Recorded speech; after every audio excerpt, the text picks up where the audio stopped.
issued a tornado warning for north central Hart County in central Kentucky until 8:45 p.m. Central Daylight Time.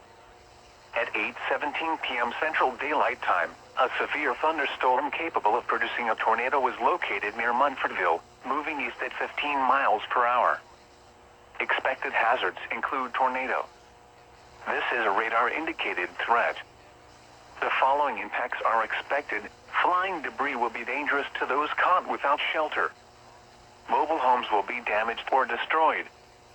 Damage to roofs, windows, and vehicles will occur. Tree damage is likely. Locations impacted include Munfordville, Bonleyville, Litchfield Crossing, Hinesdale, Wabash, Glen Lily, and Kessinger. Take cover now.